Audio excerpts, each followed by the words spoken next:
uma aula aqui no Goiás Mais Enem na TV e hoje a gente vai para a nossa primeira aula de língua espanhola com uma professora novata. Vai lá arrebentar no seu espanhol, Johnny. Vamos, pode deixar. Hoje nosso programa tem internacional. Como estás, Jordana? Muy bien, ¿qué tal?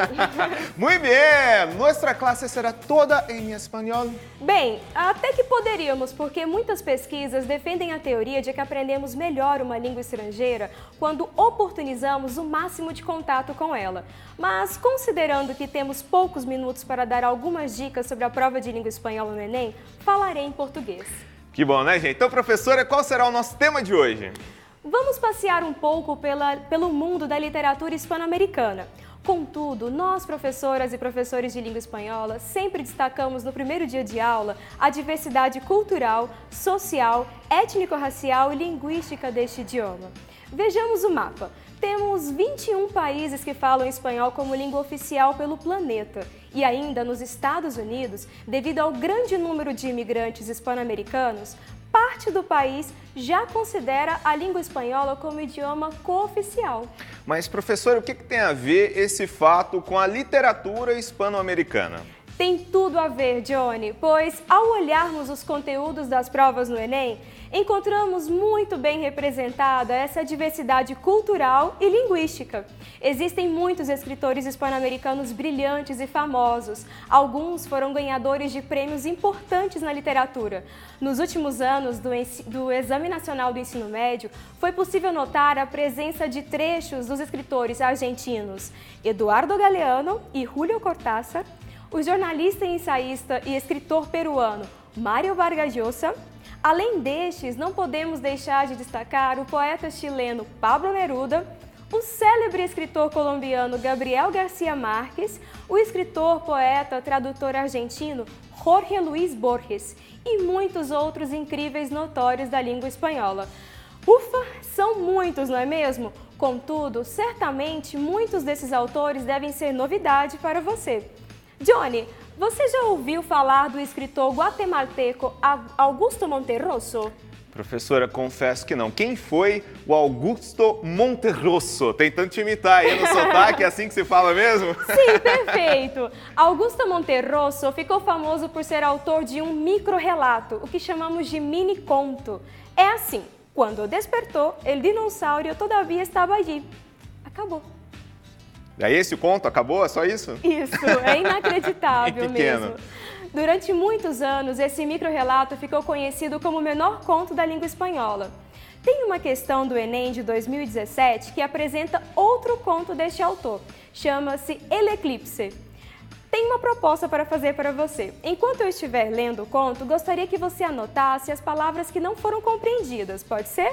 Vamos à leitura? Quando Fray Bartolomé Arasola se sintió perdido, aceptó que ya nada podría salvarlo.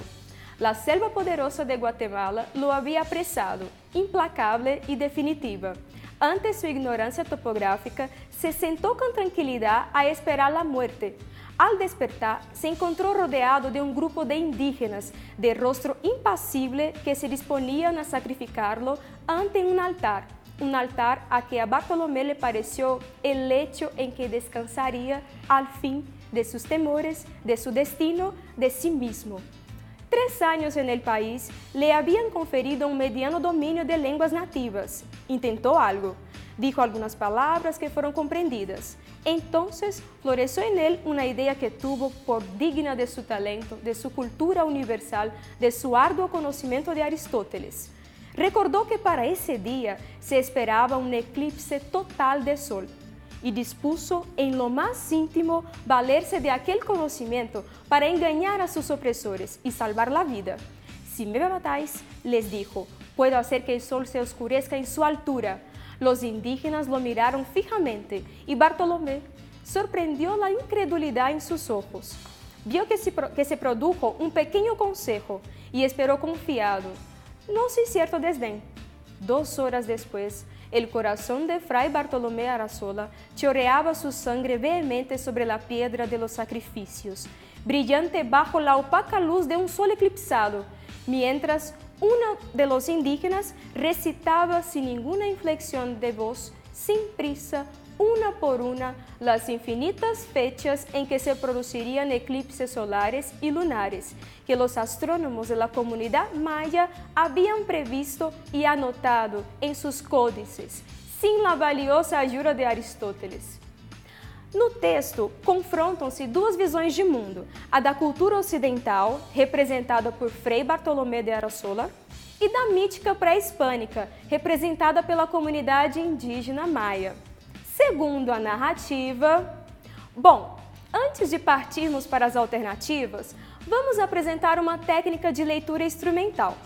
Primeiro, por mais que as línguas portuguesa e espanhola sejam idiomas parecidos, quando estamos diante de um texto como este, muitas palavras são diferentes. Provavelmente você tenha marcado as seguintes palavras: lecho, dijo, tuvo, vio, choreaba, mientras, fechas, códices. Porém, Johnny, é possível recontar um pouco a história apresentada no conto? Sim, é possível compreender que o Frei Bartolomé estava perdido na floresta. Ele encontrou um grupo de indígenas, daí ele pensou que através do seu conhecimento ocidental ele poderia surpreender os índios, mas ele não sabia que a sabedoria maia estava à frente dos estudos sobre o eclipse solar, né? A ameaça que ele fez não assustou nada, né? E não surtiu efeito nenhum. Nossa! Às vezes, nos prendemos a palavras desconhecidas em um texto e não percebemos que elas não afetam a compreensão geral da história. Dentre as palavras mencionadas, temos fechas, que também é um falso cognato, ou seja, tem um outro significado em língua portuguesa. Uma das maneiras de fazer a leitura pelo contexto é buscar as frases seguintes, uma explicação para o termo desconhecido.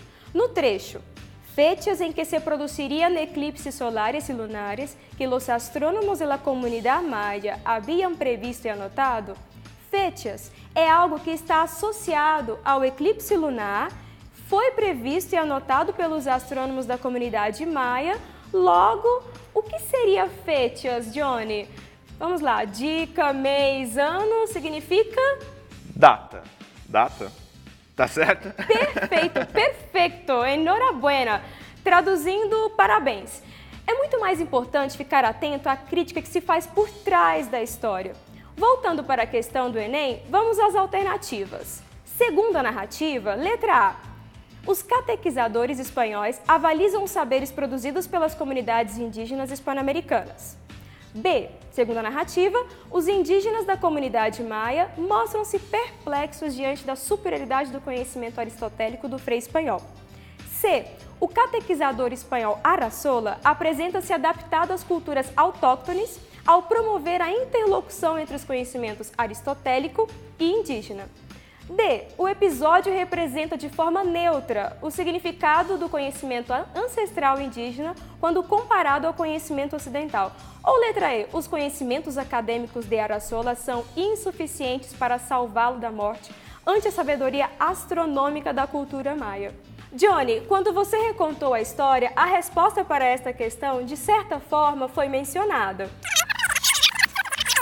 Sim, é possível compreender que o Frei Bartolomé estava perdido na floresta. Ele encontrou um grupo de indígenas, daí ele pensou que através do seu conhecimento ocidental ele poderia surpreender os índios, mas ele não sabia que a sabedoria maia estava à frente dos estudos sobre o eclipse solar, né? A ameaça que ele fez não assustou nada, né? E não surtiu efeito nenhum. Agora ficou fácil, acho que a letra E, professora, tá certo? Pues perfeito, que chévere, felicitações, Johnny. Obrigado, olha, mas a nossa aula de espanhol ainda não acabou não, hein, professora? Daqui a pouco, no próximo bloco, tem mais língua espanhola para você se dar bem no Enem.